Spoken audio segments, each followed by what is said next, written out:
Just like the street lights lit this town, like a fire in a blaze, gotta burn it down. Can't be afraid to leave this out. We got this far, don't know how. I see danger in your eyes. They know we'll burn down the night. Coming just like the sunrise. You know that we gonna light it up tonight. We gonna light it up tonight. We gonna light it up just like the sunrise. We gonna light it up now.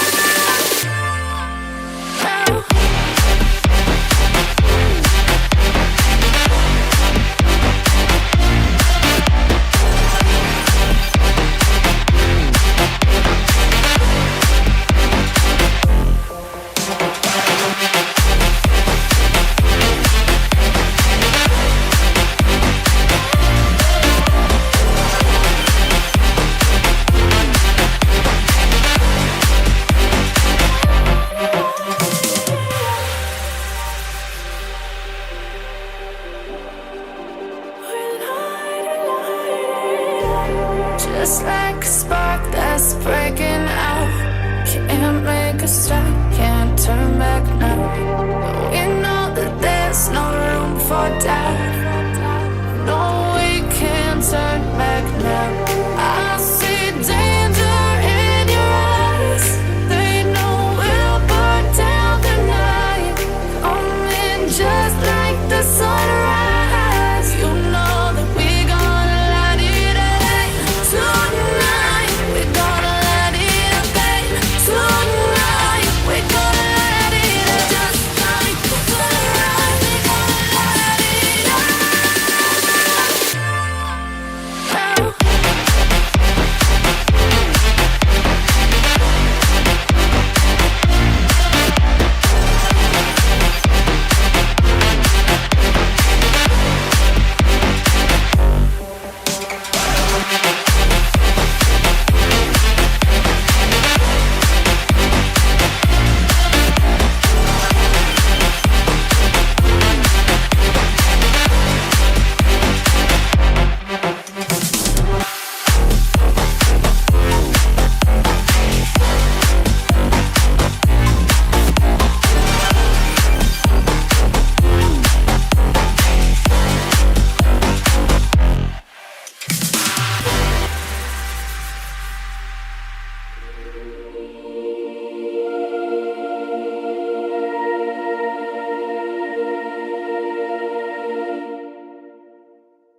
Hello, everyone, and welcome to Feminist Friday. I can't do that voice for long. So I started this morning. I remembered Aunt Jur told us yesterday that you could try eyeliner in lieu of having black lipstick, and so I tried it, and I wound up this way. So we're doing Goth Edition Ember today. I don't have proper white foundation, but we're just going with it.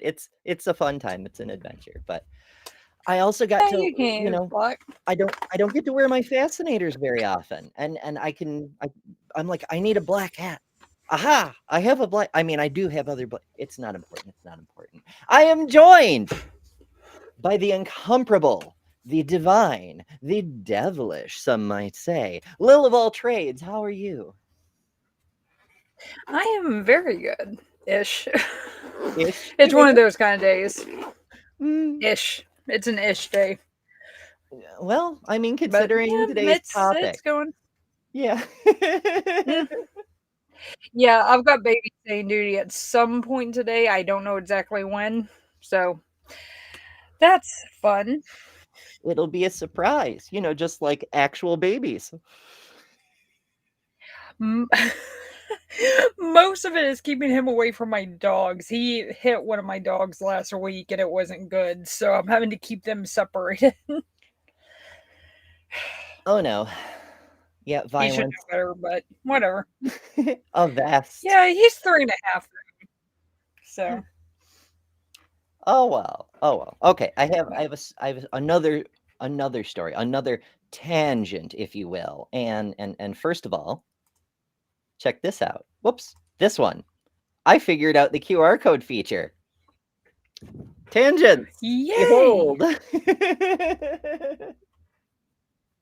The shirts are really comfy, by the way. Oh, that's good to know. Yeah, they are.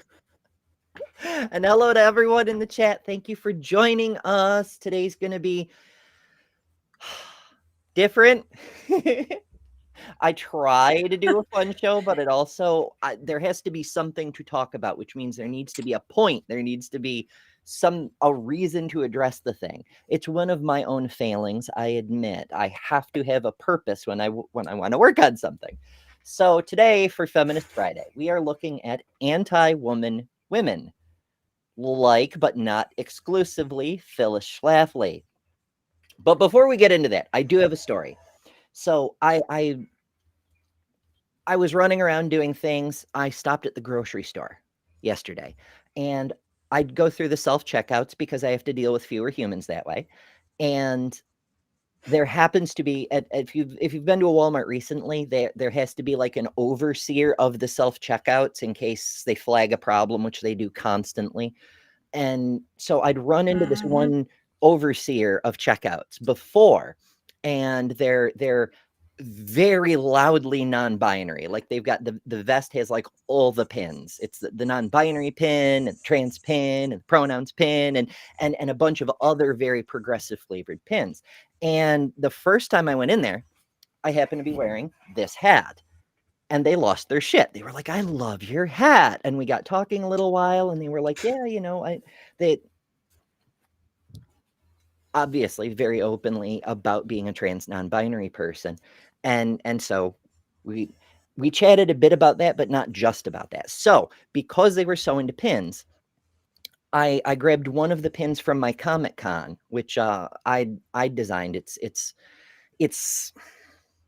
I should have just grabbed one so I could show you, but it's the "everyone is welcome here" thing that was trending a couple of years ago, and I suppose still is, but in different forms. But it was like and I took nerdy stuff from conventions, like a lightsaber for the L, and I forget what the hell I used for everything else. I really should have grabbed one to show you, but whatever. I spelled out LGBT in nerdy stuff, and then there's a rainbow flag in the background, and it's just great. So I brought this pin to them, and I was like, "I brought you a pin to add to your collection," and they were freaking thrilled. And they were like, "Oh, this is wonderful. I just need something that says punch a Nazi before breakfast and we're good to go." And I'm like, "That's amazing. I love it." But they were like, "My whole thing is I want my adornment to demonstrate that people are loved and valued for who they are. Like you. You're loved and valued for who you are." And then they rubbed my back, and I'm like, "Okay, they're like trying to make their point. That's fine."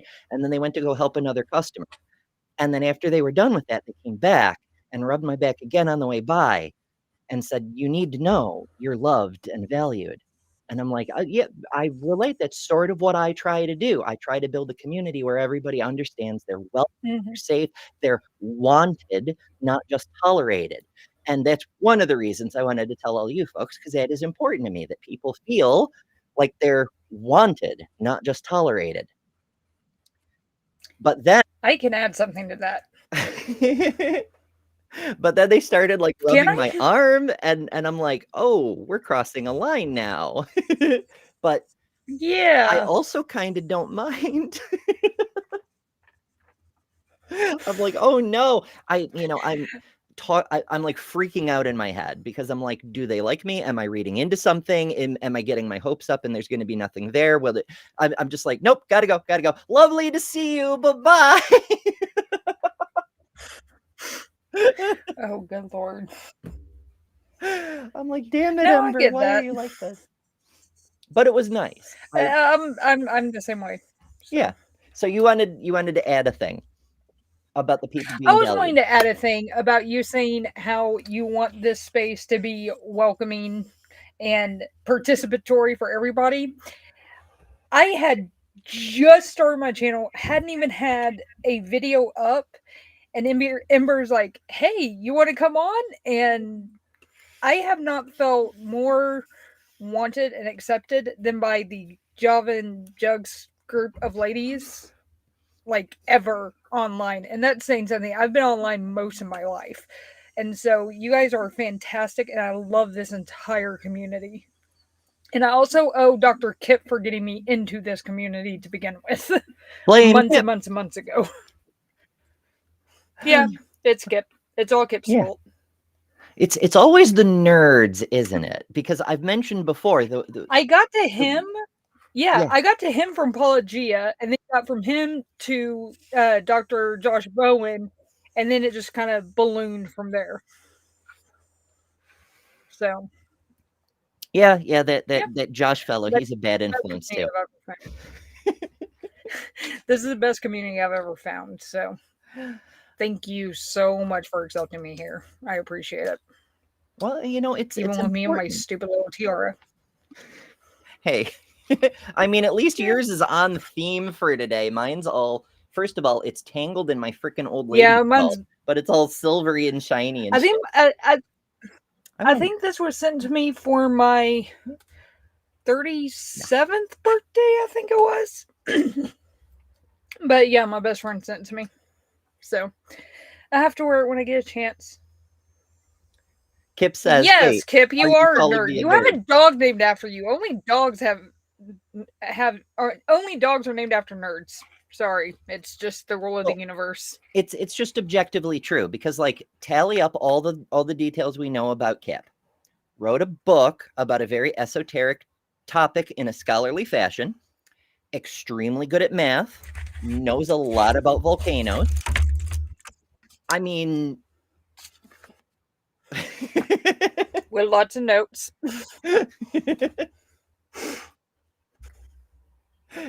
All you need is a toy train set, and you're,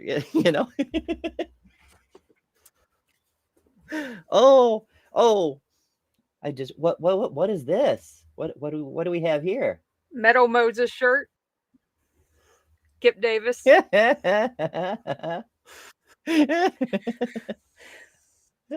Oh, I love it.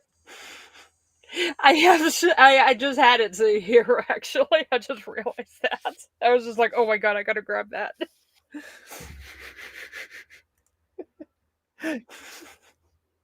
Kip says, that's a great looking book.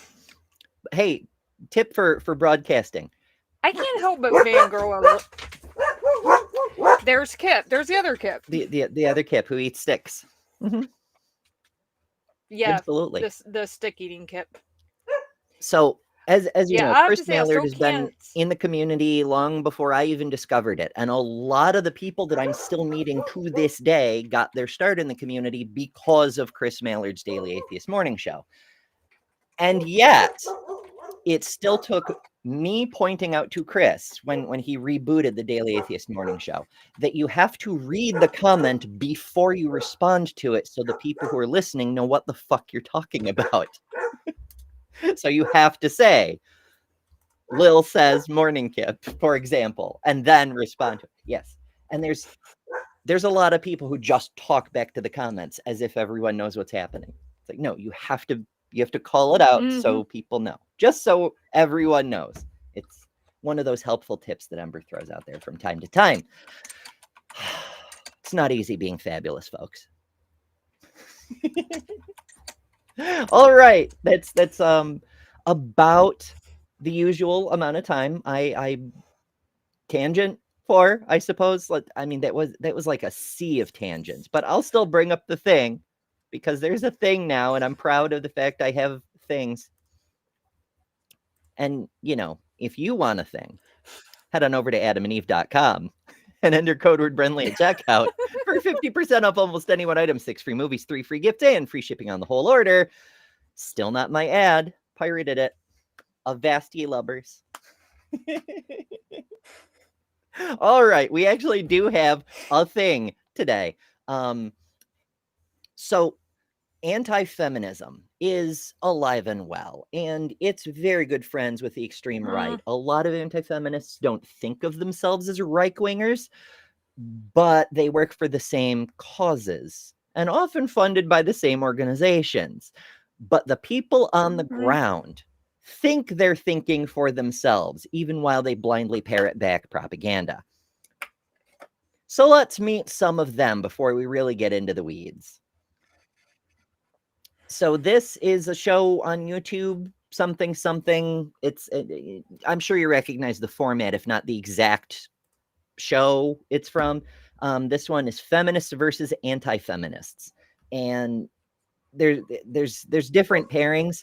They're going to ask each other questions, and the other can either answer or take a shot. And it isn't just these two. There's a bunch of other groups too. It's similar to Jubilee in the way that it's sort of edited together for maximum drama or something. So let's take a listen.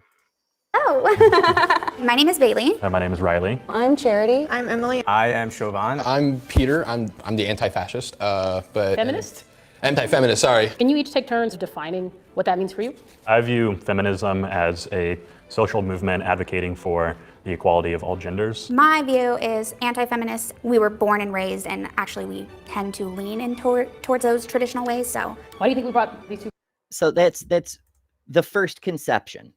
Is the feminist says, I believe in equality. And then the woman anti-feminist is, I was born and raised in traditional ways. What is that supposed to mean? I mean, there's an implied meaning, there's an assumed meaning, but what does it actually mean? Does she understand what the fuck she's saying?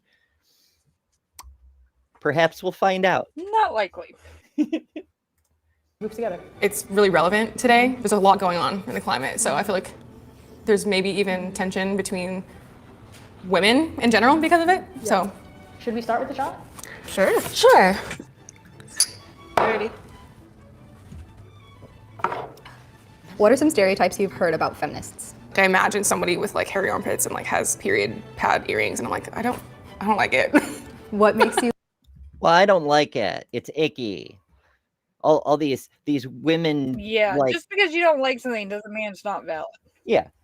Women who don't shave their armpits. Oh, that makes it wrong.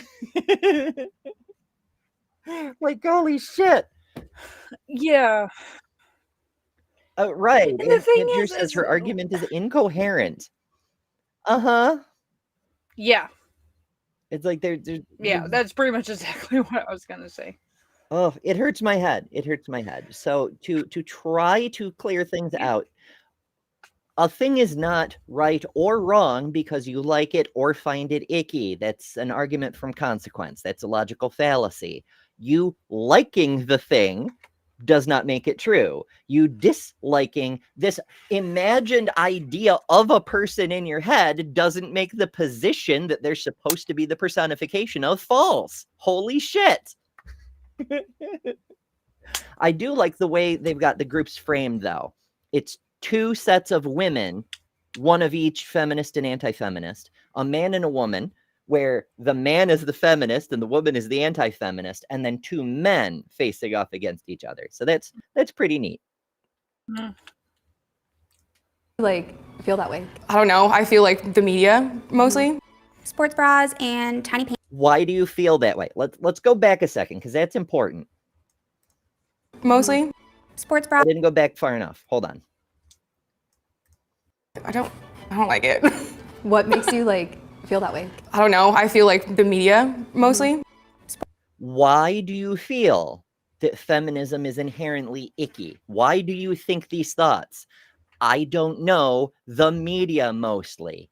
Literally just parroting the shit she's seen on the boob tube, as it were. Yeah. Or the internet, or whatever the case may be. I mean, at least she's aware that she isn't thinking for herself and is just parroting back propaganda. But that doesn't make it better. Exactly. I mean, you would think that these people would, if they hung out with anybody outside of their own little group, they would realize a bunch of their misconceptions are just that, complete misconceptions. Like, it's not hard to find a feminist that you would not be able to pick out of a crowd. At least with like what she's thinking of. Well, yeah, because it's ideas, not necessarily a presentation. It's more likely a feminist is going to deviate from social customs like shaved legs or whatever. But you don't have to be a feminist to be like, fuck it, I'm not shaving my legs. I don't wanna, you know? Yeah, like one of my best friends, she is the kind that if she is going out to the grocery store, she is going to do the full face of makeup, full hair, full everything. And she is a complete and total feminist, but the reason why she does that is because she wants to do it for her. Because she's like, I feel good like this. This is how I want to look. Whereas me, I don't give two craps. I'll go to the store right after I got out of bed. I don't care. I don't care about makeup. I don't care if my hair, as long as my hair's not completely out of whack, fine, whatever. But like, it's one of those things that like you definitely can't take someone's outside appearance and peg them as a feminist or not. Like, it's just, you can't peg them as anything or not just based on their looks like that. But if you want to peg someone, then over to Adam and Eve. I need to start keeping tally marks on how often you can do that. I try to only do it once, maybe twice an episode, but that was too perfect. I'm like, we're doing it. It's fine. It's fine. And you know what else we're doing? I'm not doing it again. It's too soon. But what I will do is bring up a super chat from Lawrence at the Behold Network, who sends $20. Thank you so much, Lawrence. That helps a lot. And I very much appreciate it. Lawrence says, from 2016 to 2018, I was in the anti-SJW crowd. I was never right-wing because I still liked left-wing policies. But at the time, I thought feminists were getting offended at nothing or hated men. I'm sorry it took me so long to leave. Well, that's an important perspective. You were totally First of all, I'm glad you got better. But also, when you're surrounded by cultural messaging that a certain thing is a certain way, it takes a while sometimes to break from it. Because even while we can all be advocates for critical thought, it's important to keep in mind we're all vulnerable to propaganda. We're all capable of being wrong, and we can't be critical of every single concept we're presented with 24/7. Because of Brandolini's law, it takes 10 times as much effort to debunk bullshit as to spew bullshit. So we have to be aware there's some bullshit that's going to get into our head, and then try to be vigilant and weed it out of the garden whenever we become aware of it. It's rough sometimes, but the good news is that means people can have bad ideas and become better people. It's not always true that a person is like, red hat, low taxes, whatever, is always going to be that way. They might go, you know what? I've been duped. I feel foolish, but now I'm going to do better. It's been known to happen. That's a whole other conversation. Yeah, it's been known. Yeah. Sports bras and tiny pants and heels, and trying to just go above and beyond to make it known that it's my body, I can do what I want with it, and you can't do anything. I don't have... Yes, it's your body. You can do what you want with it. That's sort of the point. Yeah. Like, yeah, as opposed to your property who is owned by someone, whether it's your father or your husband or whatever, or the government just tells you what to do. Holy shit. Sports bras or tiny heels. Or... You're not wrong. Stereotype, not 100%. It's all about body empowerment and doing everything you can with your body with whoever you please instead of waiting for the right person or ignoring the other people. No, not sluts, but that not following, let's say nicely, the 10 Commandments per se, Yeah.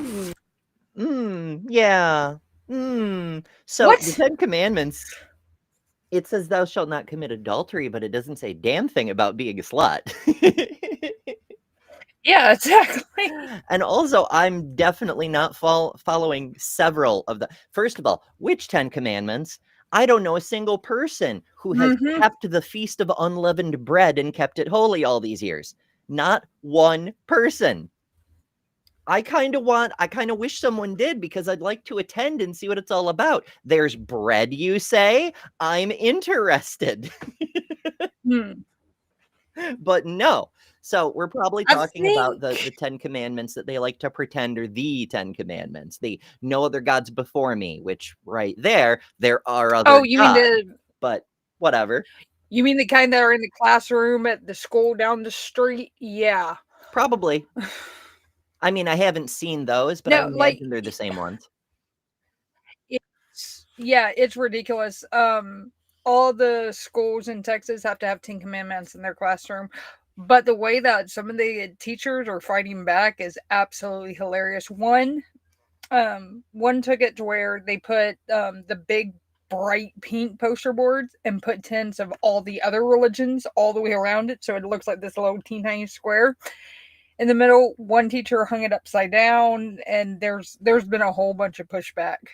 So I don't think it's going to last too long. I mean, and it's already so. It's a constitutional issue, and what sucks about it is it's a constitutional issue that's already settled.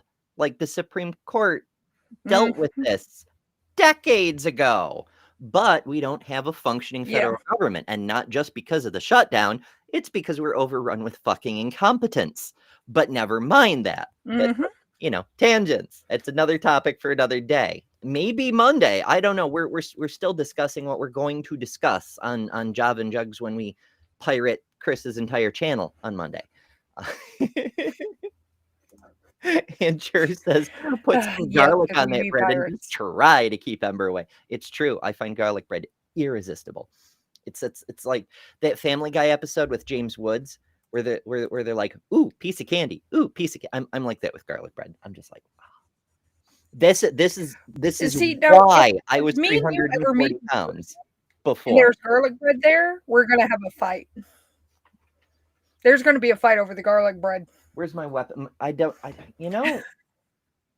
have any weapons in reach. What the fuck is wrong with me? I mean, anything can be a weapon. I've got pens, I've got batteries, I've got clippers, but I don't have. I have a mermaid knife. I will brush you. Check out this beauty. Oh wait, I do have a weapon. Look at this. Look at this. And that's the blade on it. It's got mermaids. I mean, technically, it's not a weapon. It's a shaving device. Yeah, no, this is what I keep in my purse. But it worked. It's for photography reasons, folks. I picked it up for a Sweeney Todd photo shoot. A local theater. Oh, nice. I did Sweeney Todd version. I did Sweeney Todd in college. I did Mrs. Lovett. That was fun. Yeah. So I'm like, yeah, we can't do Sweeney Todd photos without giant fucking straight razors. Come on now. Oh, I love that knife though. Oh yeah. I got that for my 35th birthday, I think. That was my gift to because my birthday is right after Christmas, so a lot of people tend to forget my birthday. So I'm just like, meh, I'll just get myself something. And it was mermaidy, and it was a knife, and I need a new one. So I'm like, okay. That's fair. Actually, I can't remember now. But I tend to. Everyone forgets my birthday. That's why I have a stream for my birthday, because I'm gonna celebrate my birthday. Damn it. But there's this dress and then the shiny green dress. I went with this one because we're doing goth flavor Ember today. But one of the two I got me for my birthday. I'm like, I'm poor, but fucking hell, I'm getting me a birthday present. Damn it. So, yeah. And it's soft. If only it had pockets, it would be the perfect thing. But actually, this is very, very close to what I'm wearing. There's a local event. It's sort of like a goth / alt girl fashion / horror convention coming up later in the month. Oh, nice. This is very, very close to the outfit I'm wearing for that, because I'll be representing NocoCon. I get a booth. Oh, nice. Nice. Hell yeah. Yeah, we it'll get get you. nothing like that down here. Yeah, and we just Last I checked in Dallas, there was like one goth club, and it's been open since like I was in my 20s. So I don't even know if it's still open anymore, but it's still like the only one down there. Oh, we don't have a club, So the unfortunately. Dallas goth community, everybody knew everybody. Yeah, we don't really do dance clubs around these parts. They'll open, they'll be open for a year or two, and then they just bloop, they're gone. I don't know why. Just people around here just don't dance, I guess. Yeah, I mean, that was the one thing, except with that one club, since it was the only one in the DFW area. You would expect there to be, you know what? I blame the barbecue. They probably turned them all into barbecue pits. It's true. Probably. Hush. I mentioned barbecue, and suddenly someone's Kid got chasing opinions. squirrels again. Who gets laid more, feminist or anti-feminist? Place your bets. What do you think? Now, I suppose there's two ways to ask this. What do you think he's going to say, and what do you think the actual answer is? And also, that's a weird thing to put on a card. But I guess if you're gonna put it on a card, the between two dudes is the way to do it. I'm tempted to put a poll in the chat because I haven't done a poll. Often I will have a poll ready before the stream even starts. But I don't know. That's not that engaging a question. Say Levy. I would have to say feminists. Anti-feminists typically have a stereotype of not exactly being sympathetic or empathetic towards women. I can see that, but at the same time, I don't see how being anti-feminist would delay a person from being sexually active. It's all stereotypes, but I mean, that's a fair point. It's all broad brushes. We're talking about entire groups of people here. But while the anti-feminist is correct that being anti-feminist doesn't prohibit a person from being sexually active, finding a partner is going to be a little harder if you consider all your potential partners to be property. I mean, okay. So, as many of you know, I'm a gray sexual ace spectrum person. I lean very heavily in the pro garlic bread direction. It's not that I'm opposed to sex. It's that I've got other shit to do, you know?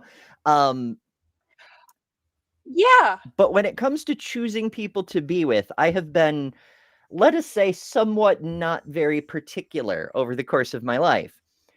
One area I will discriminate on, however, is a person who thinks of me as property. They're not getting any. Yeah. I would like to hope that everybody's having some share of affection or love. Who gets laid more, feminists or anti-feminists? I think feminists, just from what I've heard, especially from friends of mine that are women, when they're on dating apps and such, they have someone that they think is, in that kind of sphere of not a feminist or is a Trump supporter or something like that, then they'd swipe left. Are you a Trump supporter, Bailey? 110%. Of course she is. Oh God, that's when I get up and walk away from the table. Like, it's one thing if they voted for him in 2016. Depending on the circumstances and depending on how close I am to them and how important that relationship is with me, I might make an exception. But 22 and especially 24, if you voted for him, we're done. Like, no ands, ifs, or buts. We're done. We're done. We're done. Bye. If I'm feeling, and that's why, especially, I might say why. Yeah. And then pull a Parker Get a Job and just crush them on every single fake point. But usually I have better shit to do with my time, like have sex or eat garlic bread. Dude, garlic bread's where it's at, man. Mm-hmm. And cheesy garlic bread, oh my God. Why do you always make me hungry? You always make me hungry. Every single one of these streams I get off here, I'm just hungry. Like, I actually I get mad at other streamers when they mention food. They'll do it once and I'll say potatoes or whatever the fuck they mention. But then they keep doing it and I'm like, you fuckers. Because like, so between cutting my diet way the fuck down so I could lose weight and also increasing my exercise so that I can like try to tone up all this loose skin I've got from losing so much weight, I'm very hungry all the time. And when you fuckers talk about food, oh my goodness. Lauren says, I often have sex on garlic bread. That's not where you're supposed to get the salt from, Lawrence. Yeah, you're supposed to get elsewhere. No, so I know what's going on here, and I knew you were going to bring up food, so I knew I was going to be hungry, so I decided to munch on something real quick just to kind of tide me over. I'm sitting here eating a donut, and this like halfway through the damn show. Kip comes up, jumps across my lap, and grabs my donut. And doesn't let me get up to go get another one. She stole my donut. She does that. She has learned how to sneakily get food from me. And I can't tell her no because I am bad about disciplining my dogs. I can't tell her no and she looks so happy. She was just sitting there happily munching on a donut. In fairness, I also happily munch on donuts whenever I come across them. Oh, you meant the bread. Never mind. Yeah, like the donut, like I'm sitting here with it, and she just comes up and like leans over very sneakily, and then just grabs it and runs off and eats it. I'm just like, well, that was my breakfast, but okay. Detail. I also eat right before the. I wonder if Dagon steals Dr. Kip's food. If he's ever gotten away with it and then like jumped the fence. I think, well, good donuts, I think, make everyone happy. They're way too many. I'll keep the donuts away from you, Kip. But yeah, it's bad donuts, like Krispy Kremes, for example. I'm sure they're just fine when they're first made, but the fact that they're like 3 days old by the time they reach you, I'm using them as freaking door knockers. You know, it's just not that great. Oh yeah, but these are like super fresh. These are from a place right up the road, so fresh is nice. But you know what also is fresh? Muttley Von Erich sends a super chat for 2 great British pounds and says Seg's flavored garlic bread is too yeasty. Thank you, Muttley. Do you get it? Jokes are funnier when you explain them, right?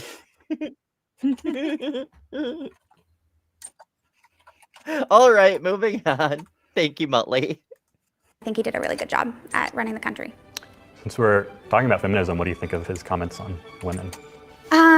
You know, people do say things and do things, and I don't think that people should be held accountable, especially for things that happen, you know. What? People do and say things, and I don't think people should be held accountable. Like, the cognitive dissonance, you can see her mind doing backflips to try to justify things. It's just wild. Do you hear yourself, ma'am? People should not be held accountable. Okay, no more prisons. We're done with prisons. Oh, wait, Trump's a big fan of throwing his political opponents in prisons and sending other people off to other countries to be in prison. And fucking hell. Why are we like this? I blame garlic bread because Lil Bell Trades sends a super chat for $5. Thank you, Lil. And says garlic bread for Ember and treats for Dakin. I mean, I'll take it. I'll also, you know, I mean, anything that involves me getting garlic bread, I am down for. Hell yeah. Years and years and years ago, people can say things and still be kind, genuine people. This is how people can say things and still be kind and genuine people. But just because a person has said something mean and horrible does not mean they are a kind and genuine person. sometimes they are mean and horrible. You know, like the guy who wants to invade Chicago, for example. Holy shit. It's like, so this is a whole other level. She's not just anti-feminist. She's anti-feminist because she's a Trump supporter rather than just an anti-feminist on its own. And like the inability to it's not correct to say an inability to think, because that level of mental gymnastics would easily get her a bronze medal in the fucking Olympics. But the ability to think straight, and far be it from me to think straight, if you know what I mean, but like the incoherence of her ideas, the contradictory nature of the values she's trying to uphold, it gives me shivers. And you should not have to do that much work to justify beliefs. When you identify a conflict between your values, that's a red flag that you need to do some introspection and determine which value you actually hold.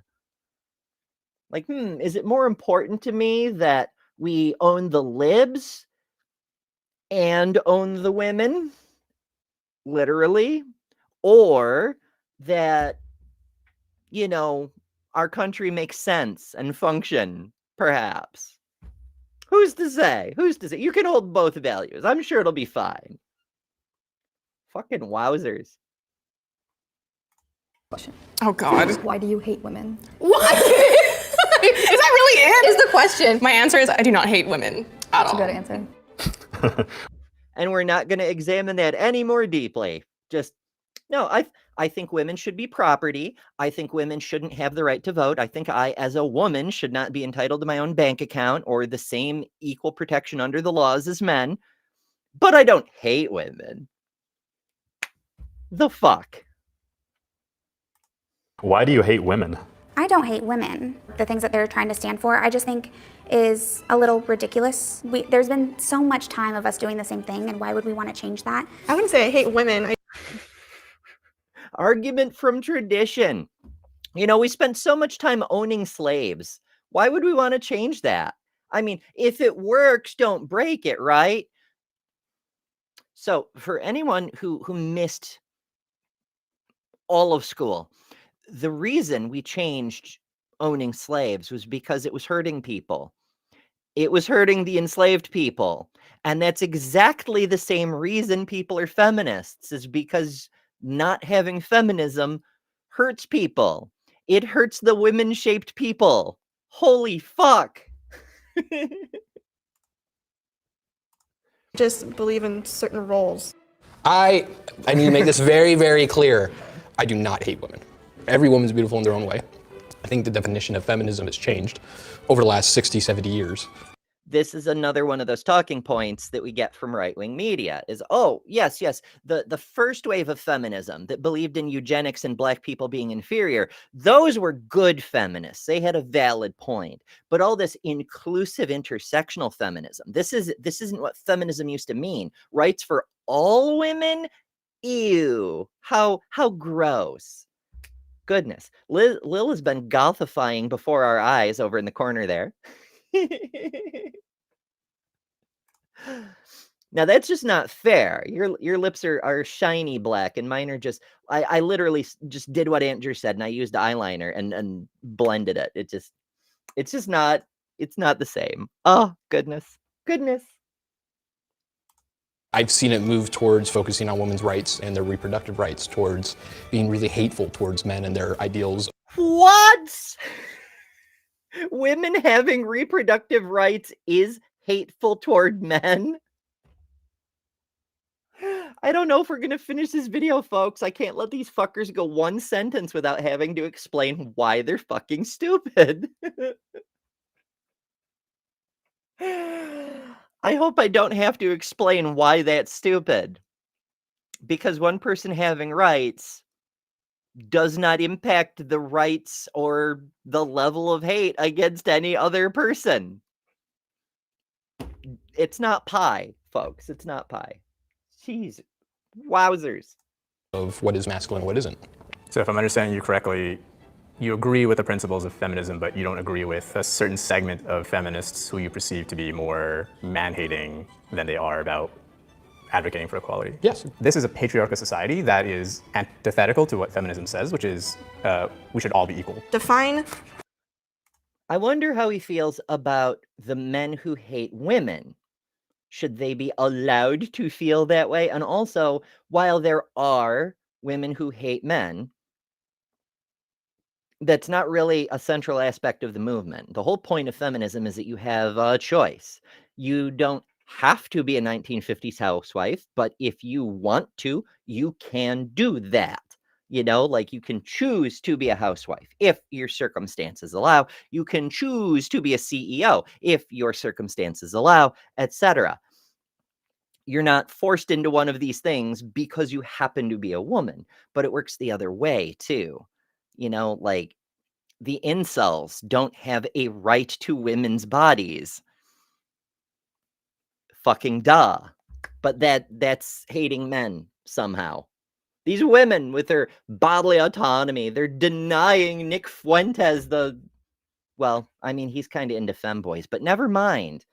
They're denying the Nick Fuentes followers access to women's bodies. It has in quotations, a woman. Define a woman. Yeah. A woman itself is anyone who believes that they identify as a woman. I mean, gender to me is a social construct. I do feel the definitions are hard, but I do feel that a woman is somebody who was born with a vagina.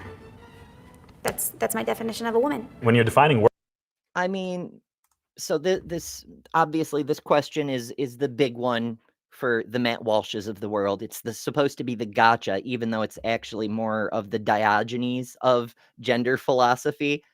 Because, like, okay, so if you're not familiar, this is one of the greatest shitposts in all of fucking history. And I mean all of history.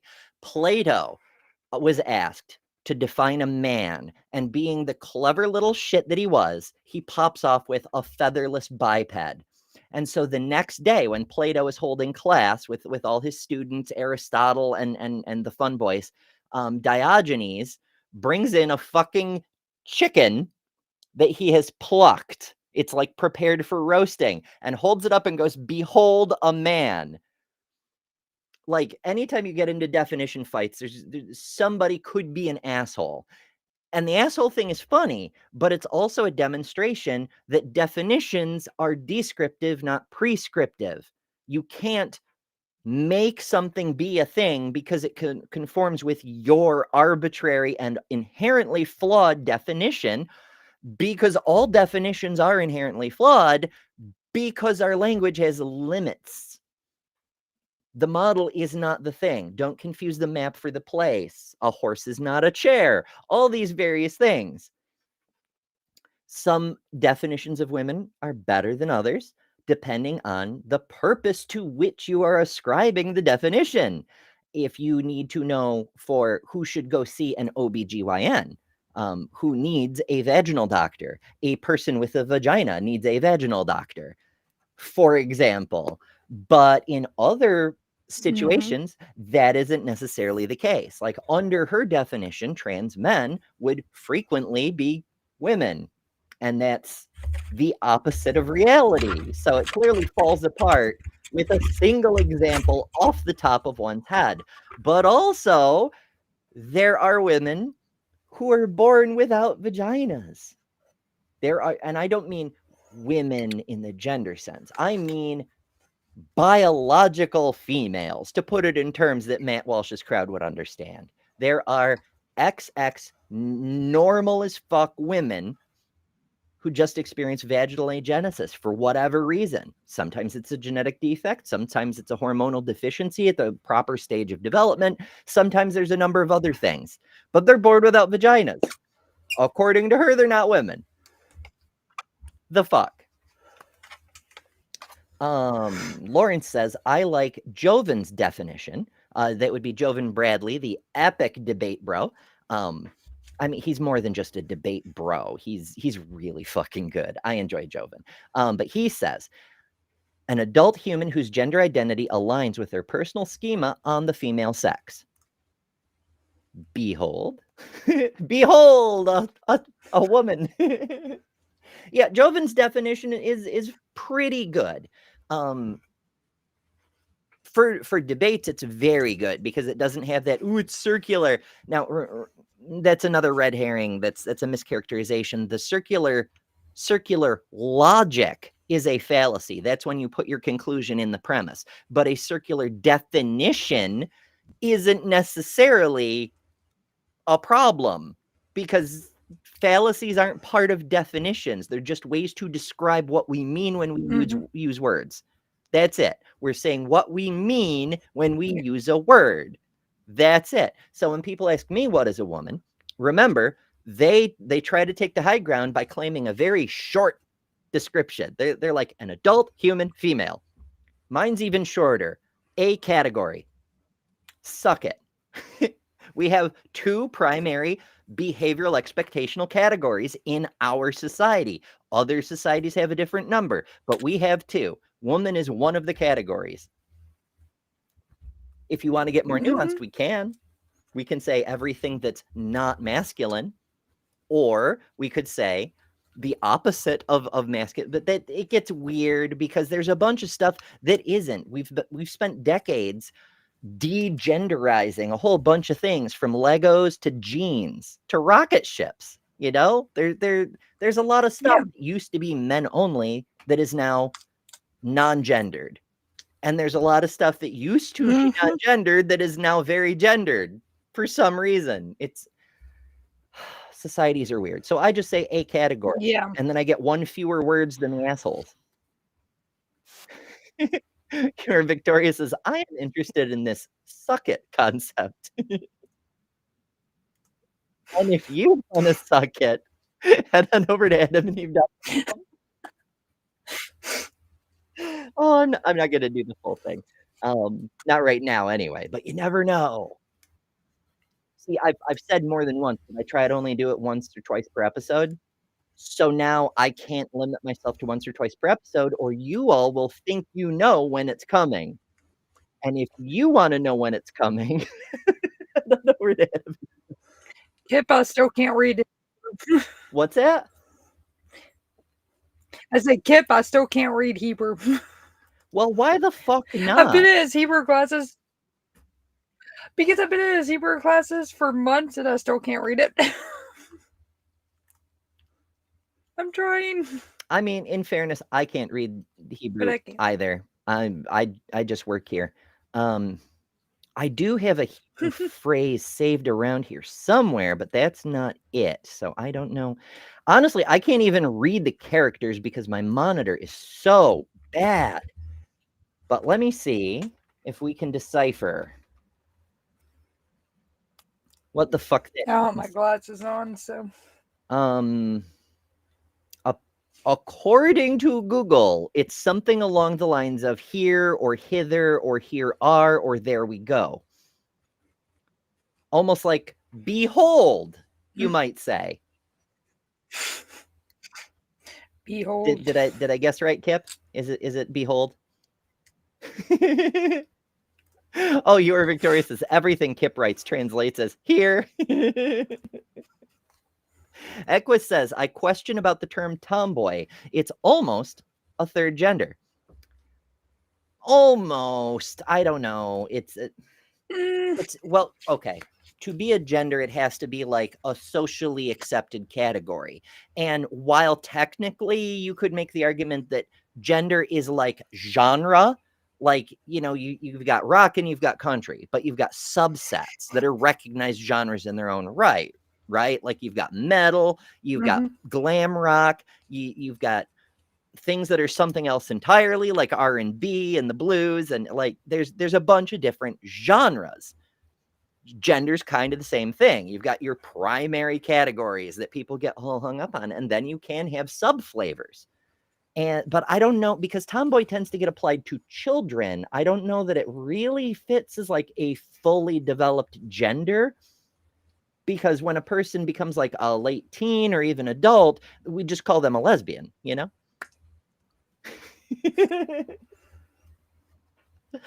I'm being facetious. You can absolutely be a tomboy without necessarily being a lesbian. And a lot of lesbians are not butch. A lot of lesbians are very not butch. So just to be clear, I'm just making a joke.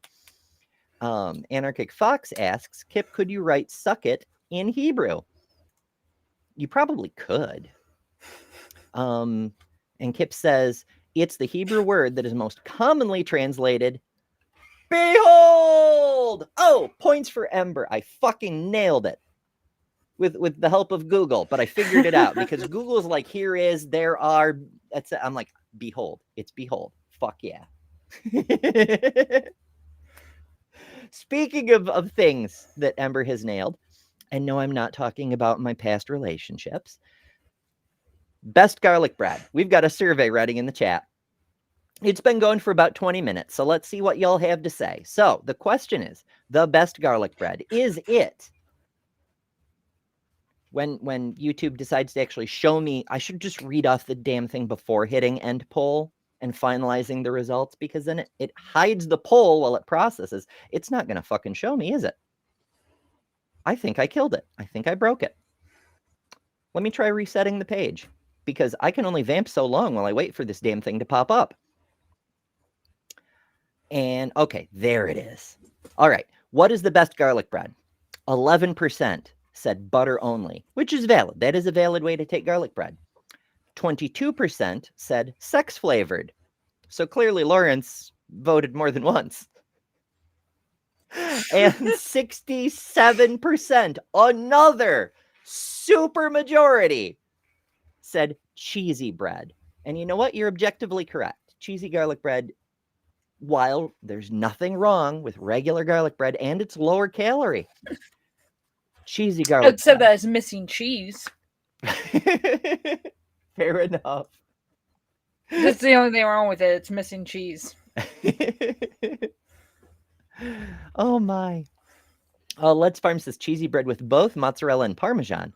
I mean, fair enough. I like to mix mozzarella with provolone myself because it like mellows out the flavor and gives it a little more stretchiness and it just. But that's my thing. I'm just weird. Speaking of things, that's not my best transition, but I'm working on. Folks, I am only 2 years into my transition. It's never my best transition, but we're working on it every damn day. Equus says, Eber, my argument is that it was acceptable to say tomboy, but we don't have the equivalent for men boys. I mean, femboys, I suppose. I'm non-binary. Being accepted as a tomboy was helpful. People understood that. We got a... That's not part of the same comment. People understood that we got a whole Behold network over here. Oh, that's... Okay, people understood that. That's the end of this. I thought there was more. Silly Ember. But there is more from Jester, who sends $2. Thank you so much, Jester. And says, it's okay. I'm here now. You can start the show now. Okay, just for you, Jester. We'll do that.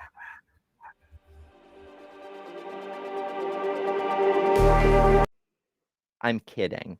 I mean, it's a 3-minute countdown. Oh, goodness. Although I have come to realize I should probably do my makeup for the show because I tend to look better with it.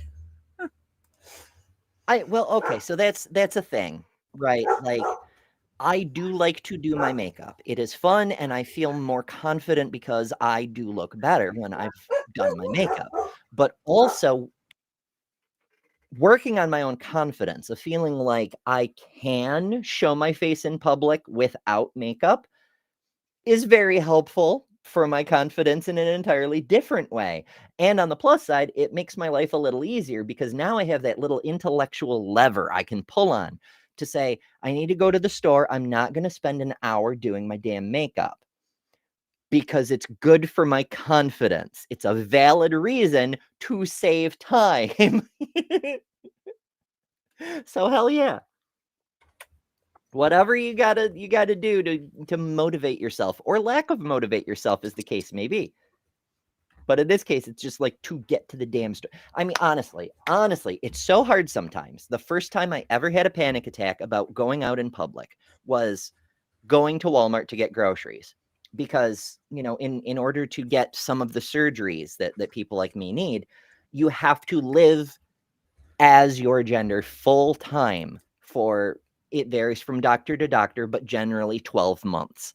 So I needed to get the clock started. I needed to do it full time. I was fucking committed to do it. So very first time I had to go get groceries. So I'm there in like the only dress I own because I don't have anything else that fits. And I'm just like, I'm in red hat country. I'm going to be murdered in the fucking parking lot. I'm not even going to make it into the store. Well, I went into the store. I didn't get murdered in the parking lot. And I saw, not only did most people not really care about me, but there were a bunch of people in pajamas. There was one person wearing a fucking leopard skin onesie. There was another person in a tuxedo from 1923. Like, literally no one cares. It's fucking Walmart. And that was a good experience. It helped. Yeah. Oh, yeah. All right. Well, we're an hour in. We can do a little bit more with these folks, but I do want to get to Phyllis soonish. So yeah, let's resume our drinking game, I guess. Words, it can be super tricky to like get the actual definition. Like, how would you define a chair? Well, it has like a seat and a back and four legs. So a horse is a chair. Which group is more? I wish they'd frozen on her face a little bit longer, because like that is, I mean, it's famous from Twitter. Back in the old days when Twitter wasn't completely evil, famously, Glynner, Glendolyn Linehan, whatever the fuck his name is, he posited something to the effect of liberals can't even define a woman, and someone, it may have even been Katie Montgomery, challenged him and said, how would you define a chair? And he said a single seat for one individual with a back and four legs. And then let's say it was Katie, because it probably was, because she does that kind of thing. Just drops a picture of a horse. Behold, a chair. Seat with one, a back, four legs. It's a horse. So it's sort of a famous one. But also the fact that he got her on the same thing shows that, well, she's probably not chronically online, but she's also completely disconnected from the discourse about the subject, you know? It just, it's like approaching a 4-year-old with how do you add two fractions together? Like, it's trivially easy for anyone who was ever educated on it even a little bit. But for a 4-year-old who hasn't never been presented with this really obvious information everyone has access to, it's a stumper. And that's exactly what we have in this kind of situation. Yeah. She's just never accessed the information everyone has access to. Racist, and why? Oh boy. It's a slam dunk for me, but I'm curious. I think anti-feminism is really pretty racist. I would agree. I'm more liberal on the side of anti-feminism. I think a lot of people who are more traditional are more racist towards that fact. And that is an excellent point, because like he was talking about earlier, original first wave feminism, very fucking racist. But now it's the anti-feminists who are very fucking racist. I wonder what changed. We will never know. We'll never figure it out. are willing just to stay with their groups. Why does racism have to come into it? Some of the first feminists were extremely racist and did not want to include people of color at all in the things that they were fighting for. Yes, that's why. Well, you just taught me something new. That's why women of. She doesn't like feminism, but she doesn't know anything about feminism. How do you not like something? Okay, never mind. She's a red hat person. She's a conservative. Not knowing anything about something, to that people of that style of cognization, I suppose, not understanding something is the reason to not like it. I hate it because I don't know about it, you know? It's just wild to me. I was thinking about this as I was laying awake trying to sleep while the military parade was going on over my head. I had a random thought that it's like conservatives hate what they don't understand, and lefties try to embrace what they don't understand because they value diversity, and then liberals in the middle want to learn about what they don't understand. They're like, ooh, a new thing, let me learn about it, you know? Or so it seemed to my brain at the time. Granted, these are not mutually exclusive things. You can, despite the way political models are often set up, you can be both liberal and leftist because they're different axes, really. They're measuring different things. There's like liberal versus radical, I suppose would be a good way to do it, because liberalism is really about working together for the sake of getting shit done. Whereas radicals are more, let's burn everything down and start over, you know?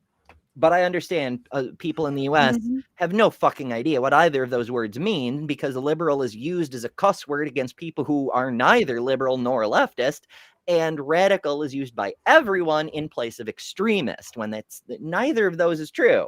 But details. Different races were allowed to vote at different time periods throughout history. I honestly don't know. I'm gonna just take a shot because I can't answer that question. Can you answer the question?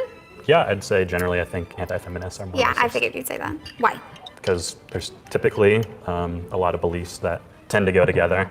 I disagree. I mean, and personally, I don't see skin color. You're a human. I think it's...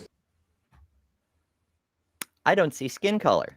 I mean, points for attempting to be anti-racist, but the fact that she's using a phrase that conservatives came up with 30 years ago to try to entirely dodge the conversation about race shows not only that her information is A, conservative, B, extremely out of date, and C, fails to acknowledge the privilege of being in a position where you can just go, oh, race doesn't matter to me. Yeah. Well, good for fucking you that race doesn't matter to you. Let's ask our brown friends whether race makes a difference in their everyday lives, perhaps. Holy shit. An outdated phrase to say, I don't see color, and that was born out of not recognizing the different experiences people go through. For your case, you're saying you like to have a traditional kind of household. I don't think there's anything wrong with that if that's what you want. It's more about if you are trying to tell others the way that they should live, and you're advocating, politically, voting for people or wanting laws to get passed that keep things a certain way, that restrict people. Why change? Yeah, that's the entire thing, is you can do what you want, just don't tell everyone else what they have to do. Something that's worked for so long. Maybe works for some people.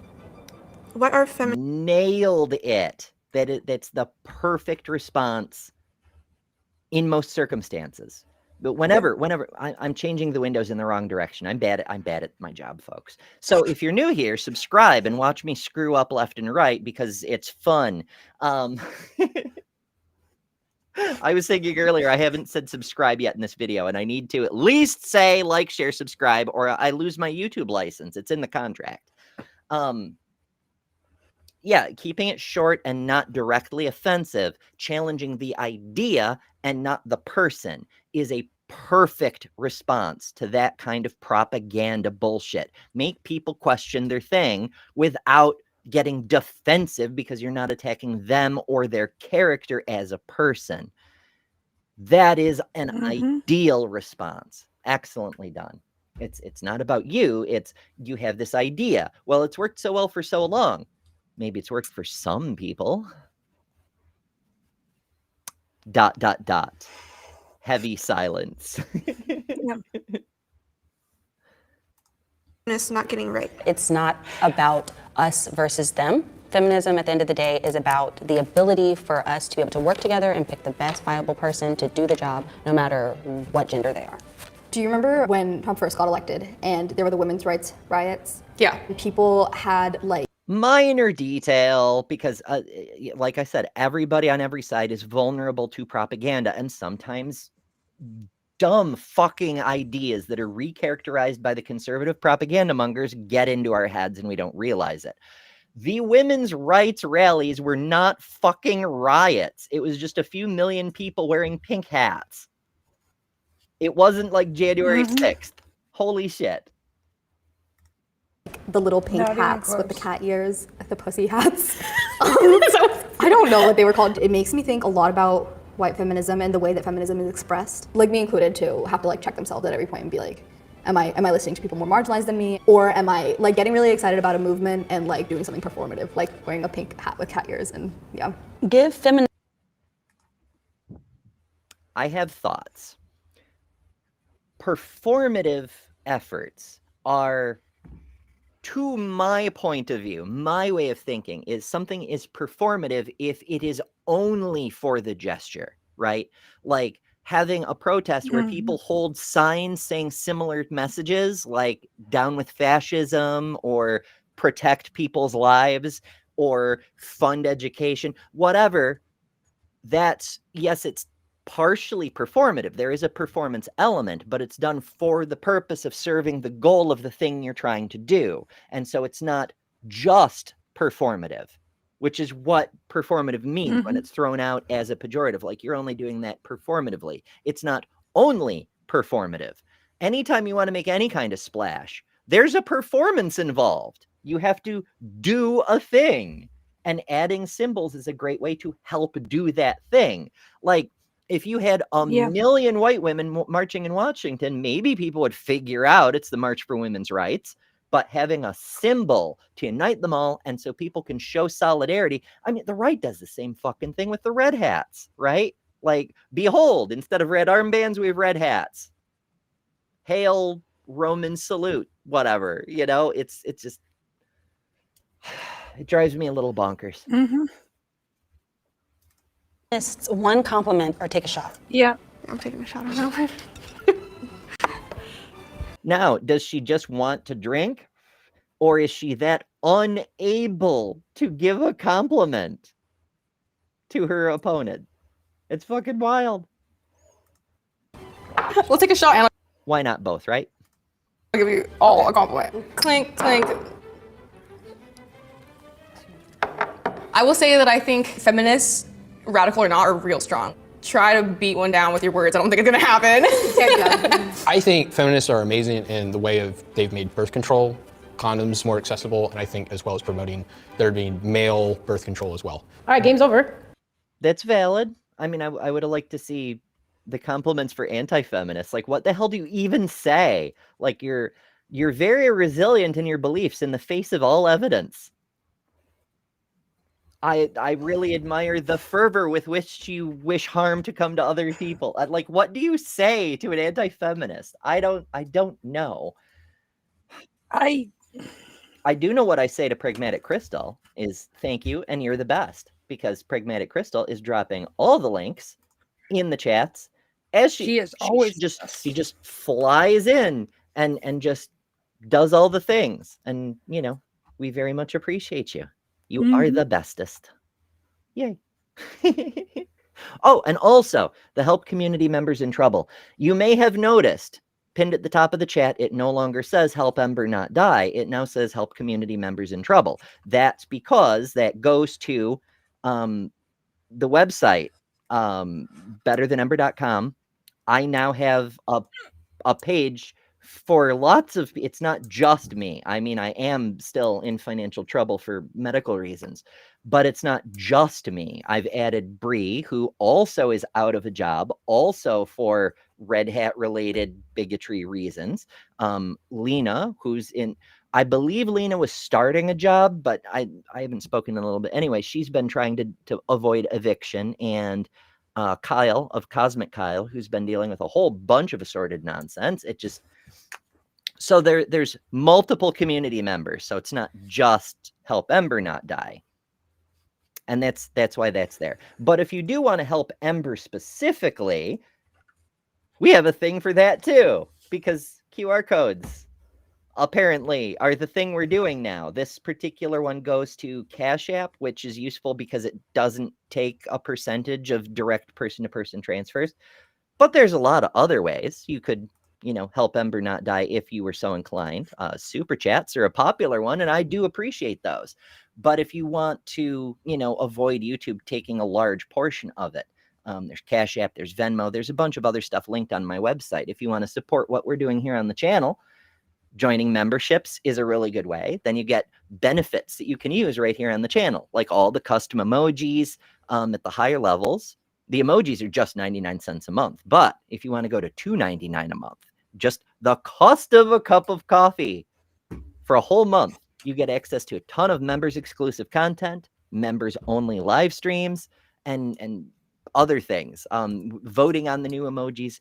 And the top level, of course, the Cinders get behind the scenes updates when I remember to do them, and credits at the end of every video. Whatever level you support at, I appreciate it. And if you can't afford regular support, I've been very poor. I'm still very poor. I understand.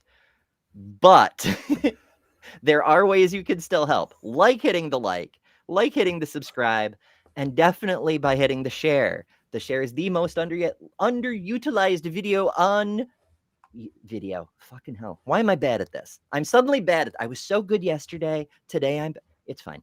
The share button. Put the video in front of people who might like to see it, because the algorithm sure as hell isn't gonna. Your help can expose this community to whole other groups of people who don't know and wouldn't otherwise find out, or send it to people who would hate it but could use some fucking facts. Either way, I very much appreciate it. I appreciate all of you folks being here and hanging out with us. It is wonderful. It's one of my favorite things, honestly, despite the ungodly hour, as it were. All right, so you can always like and subscribe and share mine too. That's true. Lil's got stuff also, which it's a little ways back now, but if okay, there it is. PC did link it, but I should have a new one up. Yes, I should have a new one up this weekend. I've been kind of sick this week, so I'm aiming for about every week and a half to have something new up. Hell yeah.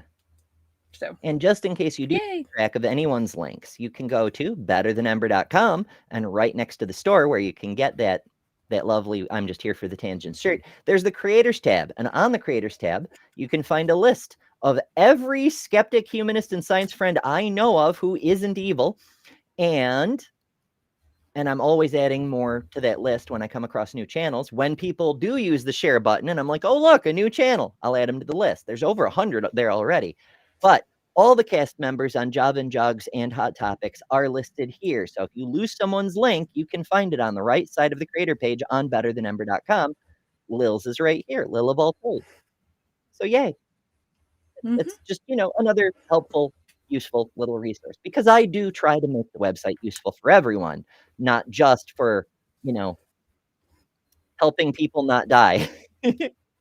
There's also resources. I didn't mean to plug the website today, but we're doing it now. For example, if you need access to the Trevor Project, for example, or how to start an alliance club, or scholarships for GSM people, there's a bunch of stuff in the resources tab.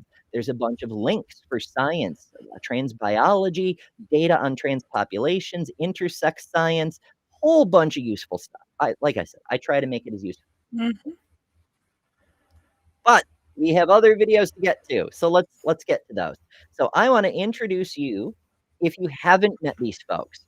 The lady in the little window is named Alyssa, and the lady in the big window is named Erin, and they host the Hysteria podcast. They also produce a show called This Fucking Guy, where they talk about a fucking guy who's making America objectively worse. And in this episode, they're talking about the greatest of all time anti-feminists, Phyllis Schlafly. Let's hear from them a little bit. And also, they do produce good stuff. This Fucking Guy series is one of my favorite things. It's so snarky. It's so great. You're going to see why. If you haven't come across them, the Hysteria podcast, it's amazing. Of the dead anti-feminist Phyllis Schlafly. It's not mean to say she's dead, because it's true. Despite the fact that she's a woman, she's hands down the most influential and powerful of the fucking guys we've covered so far. Sorry, Ken Paxton, you got beat by a girl. And that's true. And the reason they say that is because he effectively, single-handedly stopped the Equal Rights Amendment, which now we should clarify, because a lot of people here talk about ERA, but not like it's a very simple amendment, and like nobody seems to know what the hell it said anymore. So let's equal. I can't type and talk at the same time. I really need to work on that. You would think for a person who was a relay operator, I'd be able to do that, but nope. Okay, Equal Rights Amendment. Apparently a site called Teaching American History has reclassified it as the Women's Rights Amendment, but whatever. Let's just go to Wikipedia. That's good enough for right now, because I'm just looking for the text. And this is it. This is the entire thing right here. Are we big screen? I'm going to make this big screen so you can see it a little bit better. In fact, I'll even turn off comments for the moment to make it slightly bigger. No, more bigger. More. You know what? I'll just make it biggest. Bigification and things. Okay. The prelude, the preamble is it's just, this is the following article proposes an amendment to the Constitution. That's what all amendments to the Constitution do. It would have been an amendment that was proposed in the 1970s. The actual amendment would read, Section 1, equality of rights under the law shall not be denied or abridged by the United States or by any state on account of sex.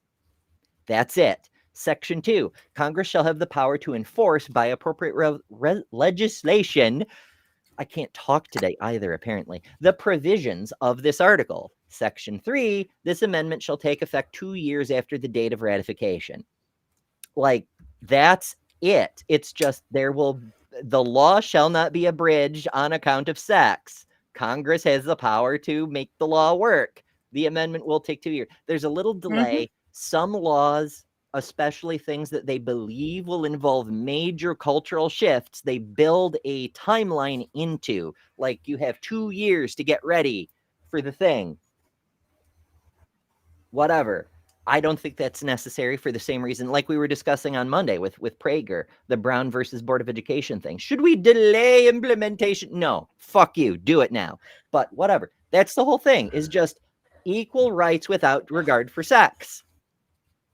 But it was controversial. Of course it was controversial, because the United States has had a strong regressive streak all the way back to the foundation. You may recall from history class. Only about a third of Americans were the revolutionary patriots, the radicals, if you will, who wanted to throw out the old government and build their own. Very radical, very much extreme. A third were neutral. You might call them conservative, because they wanted to just nope out and exist. And a third were loyalists. You might call them pro-tyranny advocates, because the whole reason for the revolution was King George was being tyrannical. And they were like, nope, we're fighting for King George now. We love fascism. Yay. A third of Americans were pro-fascism even during the revolution. Look. So it's rough. It's rough. But I do digress. Anyway, that's the background on the ERA. That's what it is. That's all it is. But Phyllis did not like. Yes, Phyllis Schlafly, the girl boss from hell, dragging the country down with her, the queen of second wave pick-me-dom, a humorless, cruel hag until the very end. And it's not sexist for me to call her a hag. According to Schlafly, sexism is just something feminists made up to hurt men. She was a beacon of hypocrisy, homophobia, and that's true. She actually did say that at one point. But also, she was into all the bigotry, right? That's why she was a Trump supporter. All the bigotry, homophobia, racism, everything. And I find it especially delicious that her granddaughter is a lesbian and made a point to tell her before she died. Some might say there's a causal relationship between her granddaughter telling her she's a lesbian and her passing. Far be it from me to speculate, but I can't prove it didn't happen. She was an internet troll before the internet even existed. Most people know her as the woman who almost single-handedly iced the Equal Rights Amendment, but she's also influenced everything from the Republican Party's irreversible embrace of racism to QAnon to the end of Roe v. Wade to the bathroom wars to weaponized white woman tears to transphobic panic. I am already a Yes, all of those things. Now, we often point out that transphobia is just, damn it, Ember, stop doing that. Transphobia is just homophobia recycled. which in turn is just racism recycled. Even though racism is still in use today, even though homophobia is still in use today, they're making the same arguments and just changing out the nouns. We need to protect the children, yada, yada. Yeah, it's they all really are. It's all projection, but it's the same arguments recycled. Phyllis is the one who did that. Phyllis would get up on stage and be like, my fellow Americans, we have known for nearly 100 years at this point, because it's 1964, that Black people are a threat to white women, which is why we need to keep them out of the women's bathrooms. They need to have their own bathrooms. I don't hate them. They just need to not be in my bathroom because I'll feel unsafe. And so we must keep the races segregated.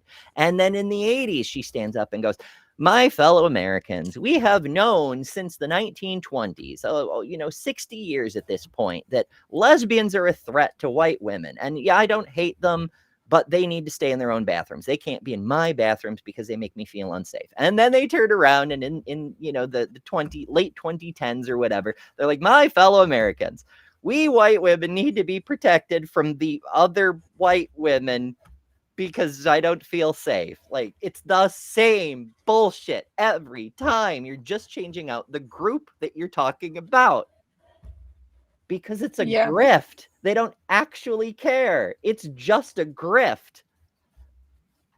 But details. Like, if somebody is going to assault you in... What's that? Yeah, if someone is going to assault you in a bathroom, I don't think the door or the sign on the door is going to matter. They're just going to do it. Well, it's a bullshit argument in the first place because no one's getting assaulted in bathrooms. Like, in the last year, the assaults in bathrooms that we are aware of as the public are 100% people harassing cis women for not looking womanly enough. Like, that's it. Fucking hell. Annoyed. All right, Alyssa, are you ready? I should have taken an edible before this one. Phyllis McAlpin Stewart was born on August 15th, 1924 in St. Louis. Ooh, a Leo. Hey, if she were alive today, she'd be turning 100 this year. Happy birthday, Phyllis. Hope it's not too hot down there. Her mother, Dottie, had multiple college degrees, pretty groovy for a woman in the 1920s, and her father, Bruce, was a machinist and industrial equipment salesman who was That is pretty groovy for a woman in the 1920s. It's a real shame that she didn't see her mother excel and outshine her father and go, hey, women can do anything. No. The message she took away from that is a woman could do anything unless I stop them. What the fuck? 17 years her senior. When Phyllis was a little girl, her dad lost his job and had a hard time finding work to support the family. Even though government aid was available to them, Bruce refused to go on the take because his hatred for FDR was more important to him than his family's well-being. Dottie sprung into... We still see that thread in conservatism today. I hate the libs so much, I will cut off my own access to food stamps and Medicaid. Fuck my family. I must own the libs. Holy shit. I don't know. I don't know why Americans are like this. Action, working multiple jobs to support the family on her own. Phyllis, a bright and ambitious girl, was enrolled in an elite Catholic high school, and her mother worked 7 days a week to afford the tuition. Well, that feels supportive and feminist and like a mom who thought her daughter could dare to aspire to more. What was her loser dad doing?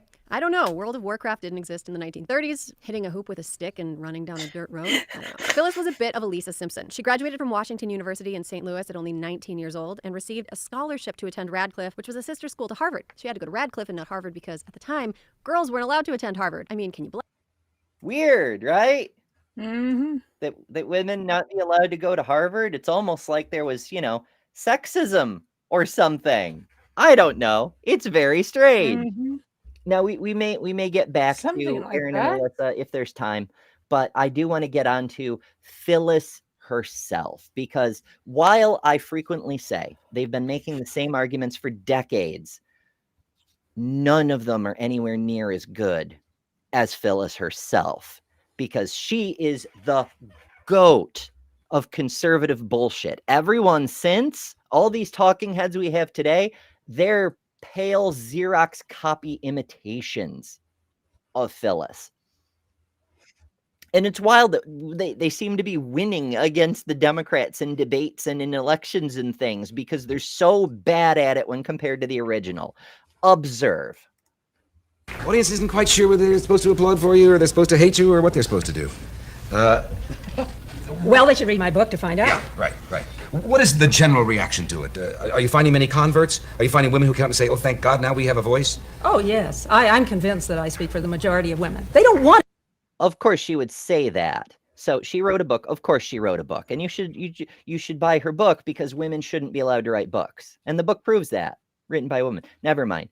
This is the Merv Griffin show from somewhere in the 1970s. The lady sitting between her and Merv is Zsa Zsa Gabor. There's also Dr. Joyce Brooks is on the panel, and I forget the other person, but it's not super important. But of course she's going to say, oh yes, I believe I speak for the majority because she's a demagogue. And that's one of the silent majority. You're only hearing my voice because everyone else is silent, but they really agree with me though. Yes. Be treated just like men. Just look at the Vietnam War. Did you hear any women rushing over to their draft board saying, I want my equal rights to be treated just like men? Did you hear any mothers rushing down to the draft board saying, I love my daughters as much as my sons, you must take the daughters too? Absolutely not. No. And so that is the kind of rhetoric. She just off the cuff. Now, I'm sure she's done this exact conversation before, and so she's got the rhetoric ready to go. But the way she can immediately hone in on something that she knows people who don't think about things will instinctively agree with. Oh, yes, the draft is horrible, but do you want your daughters drafted too? No one actually wants equal rights when you think about the entailments. And the bitch of it is, even though that's an appeal to emotion, there's still some logic to it. In that specific circumstance, people don't want the consequence of equal rights. They don't want the thing that already exists exactly as much, but we're not going to talk about abolishing the draft. We're going to assume the draft is just the way things are, and then say, do you want your daughters subject to it also? And that's why it's dishonest political rhetoric. She should be saying, if she were as caring as she pretends, maybe we should end the draft. But no, she's just using it as a wedge to try to force her perspective into the mainstream. But she's really fucking good at it. We heard a lot of women who went down to the draft boards and said, I love my son, we don't need this war. Yes, but that doesn't stop war, does it? Then we do have wars. We have wars, and that's because most of the countries are led by men, not by women. Oh, no. Oh, so yeah, that's Dr. Joyce. And she's not putting up with this shit. And normally, you know, I mean, remember 1970, so we still live in misogyny world. And I guess Merv Griffin was bringing like women thought leaders on the show or something, which is why the women are allowed to talk. And it's just, it's great in a modern context because while Merv doesn't hold back, he also is willing to let the women talk to each other, which is rare in this time period. And so Phyllis gets challenged in a way that would absolutely demolish any conservative today because they're just parroting what she said. They aren't able to think on their feet the way she could. Yeah. Just look, we might get an Indira Gandhi and start a war. Yes, we might very well. But I think that our efforts need to go towards stopping war, not stopping equality for women. There is no evidence that women are more peace-like. Or having Golda Meir as head of Israel certainly did not. So you're starting to see, if you're paying attention, there's flaws in the rhetoric. That's why she's a little flustered in her presentation, because she's keenly aware of them. She's trying to bait and switch arguments really fast, and she knows Dr. Joyce could catch her at this. And so she's a little flustered because it's not the same argument. She's now saying women are so good at war, women are so warlike. Well, then what's the problem with letting women join the military now? If women are so good at war, anytime you want to dehumanize and diminish any group of people, even if it's all women, half the population, they have to be both scarily dangerous, but also so weak they can't do anything on their own, both at the same time. It's so frustrating. Keep Israel out of war. No, indeed. War starts at other causes. We cannot stop war altogether, I don't think.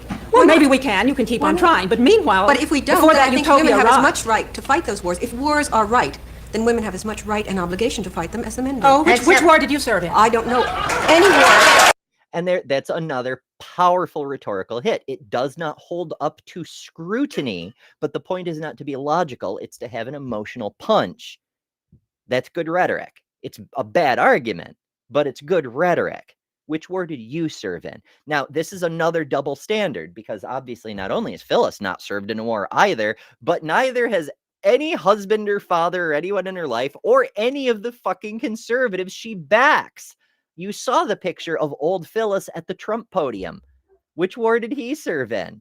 She doesn't actually care about these things. She's just using them as a hammer to try to defeat her opponent in the moment.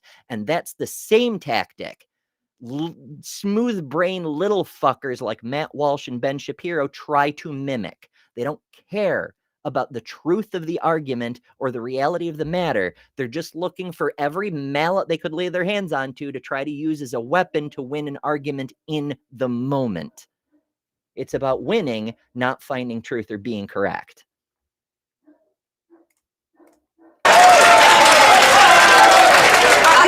If you think I have that's your never known a moral war that was obligation. right. Have you ever known a war that was But right? if you think it's your obligation to be treated just like men, I really Exactly. think you should have served. Now, I don't think that's any of the men women's should have served obligation. either. I don't think. Minor note, she couldn't have served even if she wanted to, because this may surprise some of you. Women weren't allowed to serve in combat for a long time. It's actually pretty recent. And of course, now we're rolling that back too, but never mind that. If Dr. Joyce Brothers had wanted to be a frontline infantry soldier, she would not have been allowed to. So Phyllis criticizing her for not doing a thing she cannot do is wild. Thank you, AJ. It's actually purple. It's the darkest hair I have on hand. I actually almost went with no hat at all, because I'm like, I have black hats, but like the most goth thing though. I'm like, I wanted my black fascinator, because it's so yeah. That's why. Anyway, it's purple. But thank you. I really, really like this. It's pretty nice. Yeah. Just one outlet you're talking about is this. It's very important. Boy, I feel like I'm in the firing line. Yes. I really do. Why should not ask the bad guys come? Don't you want the men to get out and protect you? No. What did you say? I fucking love Jaja. She's just like, nope, I'm just here for comedy. Fuck you all. When the bad guys come, or when the war starts, don't you want your men to May I protect be you? just serious for a moment? I never have met any bad guys. I personally don't intend to be as strong as a man, because I adore being a woman. However, I do believe very strongly that if a woman does a job as well as a man, she should be paid just as well as a man. So do I. There's no So far I'm all right. Well, everybody's in agreement on that. I've done it so far. Everybody's in agreement. Everybody's in agreement. They're not in agreement, folks. Plot twist. You feel it's a political tool, the whole women's movement, don't you? Oh, the women's movement gives women such a negative view of life. For example? They tell her, sister, when you wake up in the morning, the cards are stacked against you. You won't get a job, and if you get one, it won't be a good one, and you won't be promoted. And if you get married, your husband will treat you like a servant, or as suggested here earlier, it'll be a master-slave relationship. So really, sister... And that's what she's advocating for. It's so what? So this is a brilliant thing. And we still see this in conservative arguments today, is they will take the thing they are advocating for, isolate its negative aspect, and then project them on their political opponents. Even if it doesn't make any fucking sense, they'll still do it. They don't know why they do it. They just do it because Phyllis did it and it was effective. Fucking hell. This is why I don't cover this woman very often, because while she is definitely worth study for several reasons, she's also so infuriating. She's rage-inducing. You just can hardly make it in this life. Who says that? The women's liberation movement. That they tell women that they're second-class citizens, that they're not persons. Now, my book is designed as an antidote for that type of philosophy or disease or whatever you want. Now, point of order. It should be noted that being informed that you have cancer does not give you cancer. Being pointed out to you that you are being oppressed does not make you oppressed. You're already oppressed, but now you're aware of it and can do something about it. But Phyllis is going to conflate these things. Oh, that awful doctor giving you cancer by telling you that you have it. The nerve. Want to call it. I think the American woman is the luckiest class of people on the face of the earth. That's very true. That's very, very true. Nowhere are men more scared of women than in America. They actually scared for their wives. Is that what you want? No, I don't, but that's a fact. Phyllis, 9 out of 10 women will be working at some time in their life. It would be lovely if we could go back into the past and women were protected by their men and men remained with them for a lifetime. But let's look at what's happening today. We can't go back. Alimony is... Now, notice what Dr. Joyce is doing here. This is a strategy. It's find something your opponent cannot argue with, take one of their own points, and then show the logical entailments that demonstrate there's a contradiction in the underlying foundation of their position. It's tricky to do, especially in a live show situation where you're prone to being interrupted at any time by any random. Maybe Merv is like, wait, hold on. I have to stop you there and ask some clarifying questions. It's hard, but she has a giant brain and she is not afraid to use it. It's no longer given to the extent that it was in the past. Many women who think they're going to have alimony are not going to get it now because, again, the judges, being men, are giving women a really hard time when their marriage breaks up. Can I they just ought say to have anything to do with equal rights in They that? ought to have. Yes, it does. Oh, no, it it has doesn't been have anything against at the all. law to discriminate against women for all these years, 13 years, and yet it costs still several years ago, it cost $3,500 a year to be a woman. Today, it costs $5,000 a year to be a woman. What do you mean cost to be a woman? What do you mean by that? That's the difference between a... See, that's what I mean about the random interjections. And that is a valid question on Jaja's part, is what do you mean by the cost to be a woman? She will explain, but it tangents away from the argument she's trying to build.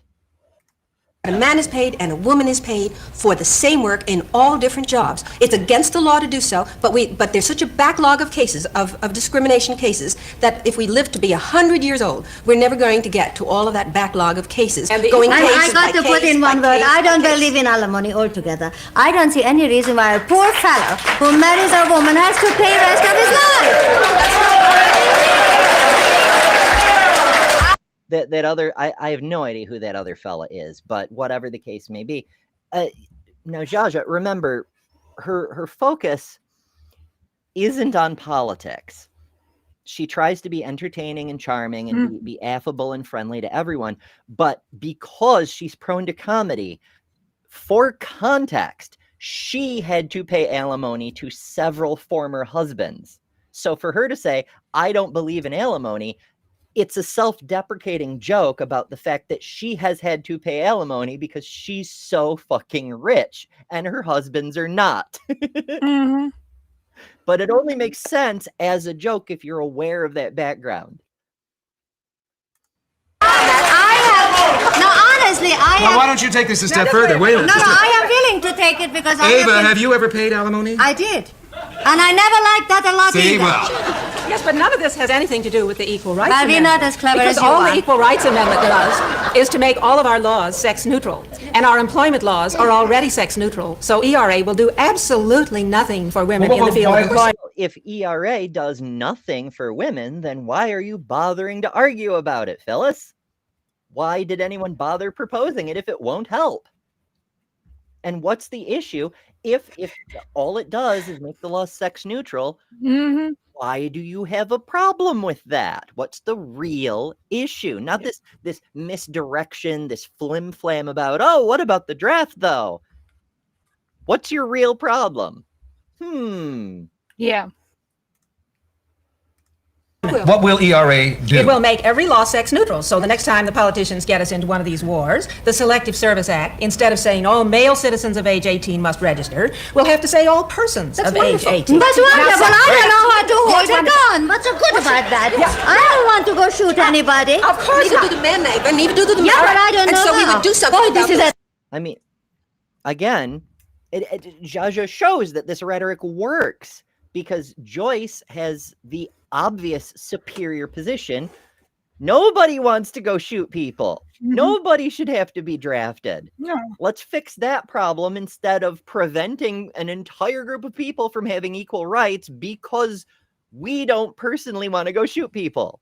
Like, holy shit, there's completely separate issues. Fucking hell. But Zsa just falls right into it. Wait a minute, let Phyllis. Okay, I hope everybody's getting the message that that is what ERA means, that the next time we have a war, the women will have to be drafted and will have to be placed in combat just like men. Now, and see, that's what I mean about how she's so effective with rhetoric, is she's taking the thing that she just said, all it means is laws become gender neutral, and then she changes the meaning in real time to say, that's what ERA means. This is the entailment. This is the world that will result if this thing is passed. And that isn't necessarily the case, nor is it the actual issue. That it's literally a red herring. It's don't look over here, it's look over here. And until we deal with this, I'm not going to talk about that. Fucking hell.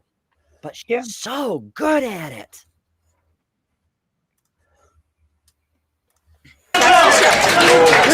Senator Birchby thinks this is a privilege for women. They should consider that a privilege, but I really don't think. Now, most Phyllis, women on the do. news last night, they showed women pilots flying the supersonic jets in the service, and the men.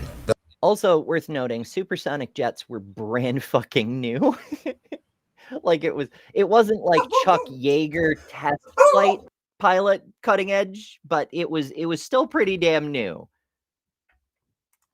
Pilots were saying, yes, they are equal. They are as great as the men pilots. Their reactions, everything about it. And you saw women flying those big supersonic jets. Well, that just proves they don't need ERA.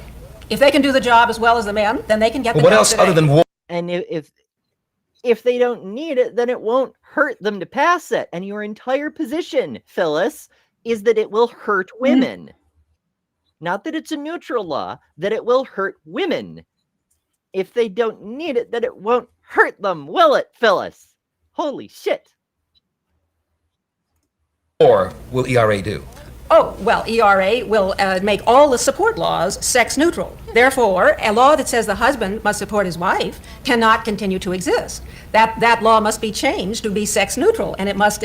And it's, again, like we were just discussing, Zsa has had to pay alimony. It's not that it's a problem that law should be sex neutral. It's that it should be sex neutral, but it won't mean that husbands don't have to support wives. It'll mean whoever is making more money will have to help the one that isn't, regardless of their sex.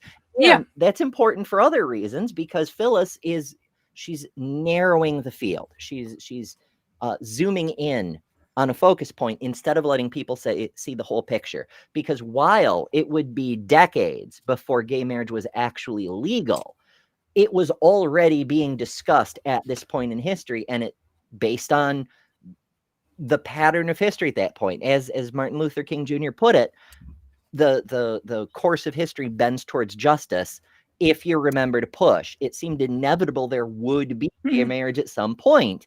And if you're going to let women marry each other, if you're going to let men marry each other, if you're going to let non-binary people marry other non-binary people, so there is no clear the man in this situation, then you have to have sex neutrality in your laws about marriage dissolution. Fucking hell. Yeah. I mean, this is not that complicated. It's just not. You know what else isn't that complicated? Jester sends a super chat for $2. It's that easy. You just hit the button, the little $sign in the chat. Or if you're watching after the fact, a super thanks, which is a similar thing. Right down there in the chat, you just click the button, super thanks. It's the same thing. It's just after the fact, and I'll shout you out on the next show. Jester sends $2. Thank you so much, Jester, and says, if that's what it takes to have the draft ended, it says had the draft ended, but I'm not sure what it's supposed to say. But yeah, let's end the fucking draft. Like these two things are not in conflict. Bloody hell. Impose an equal obligation on the husband and the wife. But it will also give women credit for the work that they're doing. If there's nothing wonderful about teaching 40 other people's children versus teaching your own child. And work in the home is a very, very important kind of work and a privilege for man or woman, whoever chooses to work in the home. And what ERA will do will give women credit for that work that they're doing in the home. We're getting plenty of credit right now. But not monetary credit when that marriage breaks up. We're getting something better than monetary credit. We're getting the right to be in the home with our own babies. And we have a right. The right to be in the home. This is where she kind of loses the thread. Is you can already do that. That's the point of feminism, is you have the choice. If you have the financial stability that you somehow only need one income in this economy, one of you can have a house husband. If you would rather be the one who works, if you're a career-minded woman, you can do that. You could not do that at this time. That's why Merv Griffin had this show, is because there's so few women of prominence that he could bring on. There was Phyllis, there was Dr. Joyce, and there was Jaja, and there was still another random dude on the stage. Like, fucking hell. Yeah. So yeah, that's the actual point. And so, it goes on, and it's fascinating as a topic for study. But we are getting close to the end of the show, and let me double check on something. Oh wow! There is another show starting at 1.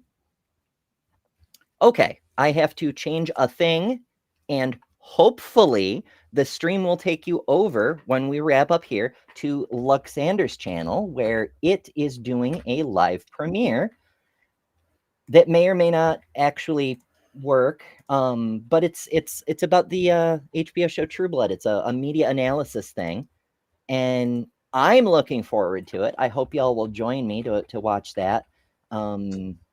It's still not letting me forward. I'll keep tinkering with it, but I'll also put a link in the chat as we wrap up, because I do love forwarding streams. It's one of my favorite tools on YouTube. While I tinker with that, we do have a couple more minutes, so let's go back to this fucking guy and hear a little bit more from Aaron and Alyssa. Blame him. You wouldn't want a woman to show up and menstruate all over the crimson. She later recounted that she'd faced zero discrimination during her education, the path of which was literally dictated by rules meant to exclude women from certain spaces. She got her master's degree in only 9 months. Phyllis took a job at a bank as a researcher where she wrote a newsletter, an original Substacker. Those newsletters reached the midst of Illinois. Old school Substack. I love it. This is what I love about the show. It's like the snark and the jokes are seamlessly in there with the information. Lawyer John Fred Schlafly. Schlafly was so impressed by Phyllis's wordsmithery, he drove down to meet her. Not long after that, 24-year-old Phyllis married 39-year-old Fred, and Phyllis Stewart became Phyllis Schlafly. A great example, ladies, of why it's often not a good idea to take your husband's last name. The only way the name has a ring to it is when you say, "Watch out for old lady Schlafly." Next, the two got to raw dogging. Phyllis would have her first child at 26 and go on to have 5 more after that one. 4 boys, 2 girls, the younger of which she'd named after herself, Phyllis Schlafly Jr. I'm not even kidding. In 1952, party officials approached her lawyer husband to run for Congress in their Illinois district, but Fred turned them down, and Phyllis ran instead. What was her campaign like? Betty Crocker meets Marjorie Taylor Greene, to be honest. She accused her opponent, longtime incumbent Democrat Melvin Price, of cozying up to communists, and she believed without evidence that the man who dropped 2 bombs on Japan was giving nuclear secrets to the Reds and was using Chinese mind control techniques to brainwash Americans into wanting universal. Random conspiracy theories. Where have we come across that before, I wonder? Like, we're just gonna throw shit out there, and whatever people believe, they believe. We don't need to justify it or back it up with anything. Chinese mind control techniques. Okay, Phyllis. Healthcare. Yeah. Schlafly lost that 1952 race 64% to 35%, wasn't even close. She ran again in 1960 against the same guy, lost by an even bigger margin. Voters were like, no, with an exclamation point this time. She ran for office one more time in 1970 and lost a third time. Speaking of communism. Is that why she became a writer activist? Like, there's so many people who like have half point and decide to go into politics, and then people who try that and fail end up becoming, I don't know, like Riley Gaines or something. I don't know. I guess so. She should have quit when she was ahead. Well, that's the thing, is she did get further ahead. She became very, very wealthy by getting women to fight against women, or more precisely, getting their husbands on board with her. All these very, very rich men who don't want their women to have a say in things for some reason. Mm-hmm. When it came to hating commies, Phyllis Schlafly was basically Pinochet in a nursing bra. In 1957, she and Fred co-authored a piece for the American Bar Association entitled Report on Communist Strategy and Objectives that ended up being pretty influential. And it's interesting that you can just write something titled Report on whatever. No access to behind the scenes information, no top secret clearance, no intelligence reports. They haven't even visited fucking Russia. But no, we're going to tell you all about what they're up to, and because it's propaganda. It's not meant to advise the government and how to react to these things. It's to rile up the red meat base. We got to be terrified of those pesky communists. Well, that's some truly terrifying bedside reading. But it wasn't until she hooked up with the John Birch Society that things really started to take off for Phyllis. Now, just a little background on the John Birch Society. It's a hyper right-wing organization founded in 1958 by Robert Welch, former owner of the Oxford Candy Company. He was basically the My Pillow guy of his day. It was fun. More conspiracy, yay! And that's the thing. That's an important thing to remember. My Pillow guy. Yeah, like some of these demagogue grifters, they're doing the thing for money, power, influence, whatever. And they will latch onto conspiracy theories when they're useful. But sometimes it goes the other way. They're promoting the conspiracy theory, and the money and power and whatnot is in service of that goal. It's very weird. It's very confusing. But fundamentally, whether they're using it as a tool or because they're true believers, they're still working for conspiracy theories. And do recall, as I often say, all conspiracy theories are the same conspiracy theory because they're making the same kind of arguments, using the same kind of bad reasoning and false evidence for the same reason. All of them, if you just scratch the surface, usually turn into Christian nationalism almost immediately. There's racism, there's anti-Semitism, transphobia itself. A lot of people say, oh, well, this is clearly just of women, yada, yada. Helen Joyce puts in her fucking book, the atheist figurehead of all transphobes, her book, page 197, she straight out says, it's because of Jewish billionaires who are trying to sterilize all the white women. That's why trans people exist. It's the Jewish billionaires trying to sterilize all the white women. It's literally blood libel, and it's right there on the fucking surface. Yeah. So yeah. All right, I'll let them go on a little bit more. So obvious. But yeah, it is just about time to wrap up. Lexander's stream will be starting very, very soon. I still can't get the damn thing to redirect. Maybe it's because the show's already in progress, or maybe it's something with settings. Lux said that the settings are updated, but it's still not letting me do it. So I'll put the link in the chat. I'll link it again as we wrap up. But yeah, it should be pretty fun. So hooray. Okay. Actually, you know what? Let's the count, the end credits are the September version are, shoot, I can't see how long they are, but they're a little bit over a minute. So yeah, we'll start our wrap up thing now. And so first of all, thank you all for joining us, sticking around as long as you did. Thank you guys. Yeah, I see a bunch of people wandering off. It seems to be that time of day when people have to like go to work and things, as we're wrapping up at least this phase of work for the day, but such is life. But still, it's always fun to hang out with you folks. Al is just getting here. Hello, Al. Morning shows, you know. Hi, Al. I do want to thank everybody who sent support, because that is very, very important. It's how I afford electricity. And so I want to very much take a moment to appreciate that. So today we had the Behold Network sent $20. Thank you so much, Lawrence. And said from 2016 to 2018, I was in the anti-SJW crowd. I was never right-wing because I still liked left-wing policies. But at the time, I thought feminists were getting offended at nothing or hated men. Sorry it took me long to leave. And hey, you got better, which, you know, awesome. 2 pounds from Muttley Von Erich, who says Seg's flavored garlic bread is too yeasty, which is wonderful. Don't mind me while other things randomly open while I'm reading stuff. It's fine. Lil of All Trades sent $5 and said garlic bread for Ember and treats for Dagan, which is something we should all be able to get behind. Absolutely. Jester sent $2 and said, it's okay. I'm here. You can start the show now, which I appreciate.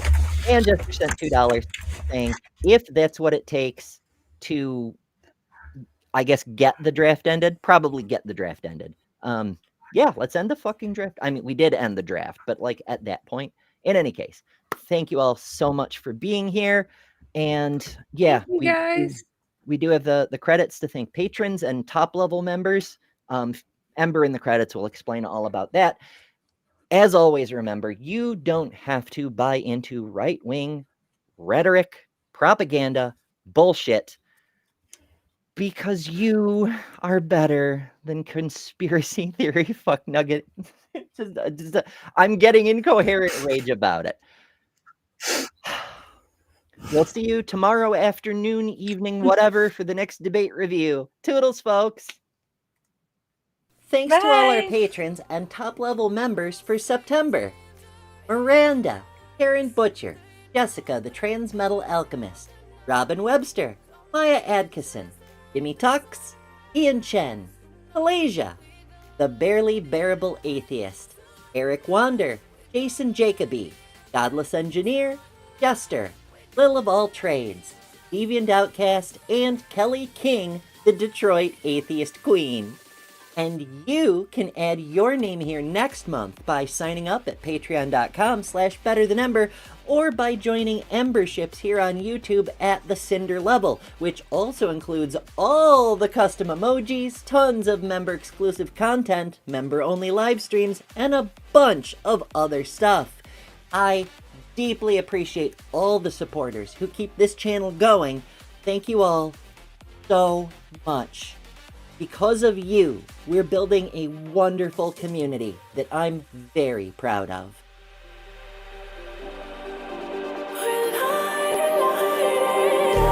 Just like a spark that's breaking